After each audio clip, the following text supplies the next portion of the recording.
तहरीक लबैक पाकिस्तान के सर ते पूरे मुल्क जी आंधड़ों में बि वधंदड़ महांगाई ऐं तेल जे अघनि में वाध खिलाफ शहर में मुकम्मल शटरबंद हड़ताल कई वई आहे। तहरीक लबैक पाकिस्तान जे कारकुननि पारां हाफ़िज़ एजाज सुमरो, अख्तर कची, हाफ़िज़ धणी ॾिनो जाखरो, मुनवर मेमण, बाबू गुलाम मुस्तफ़ा, असलम कुरैशी ऐं ॿियनि जी अॻवानी में बस स्टॉप ते एहतिजाजी मुज़ाहिरो करे नारेबाज़ी कई वई आहे।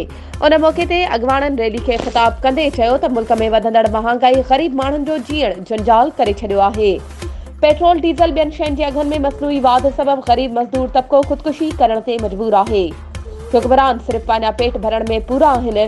मुल्की सूरतहाल एतिरी नाज़ुक थी चुकी आहे। मुल्क जी मईशत ते धाड़ो हणंदड़ हुक्मरान मुल्क मां करप्शन करे मुल्की पैसो बैरूनी मुल्क मोकिले रहिया आहिनि। ही मुल्क IMF जो गुलाम बणिजी वियो आहे। जीअं हू चए थो तीअं ग़रीब अवाम बम किराया था वञनि। असां हाणे मुल्क में अवामी ताक़त सां तब्दीली ॾिसण था चाहियूं। वधीक ख़बरूं ऐं अपडेट्स जे लाइ असांजे चैनल खे सब्सक्राइब कयो ऐं हा, बेल आइकन खे प्रेस करणु न विसारिजो त जीअं असांजी हर नई अचण वारी वीडियो तव्हां ताईं पहुची सघे।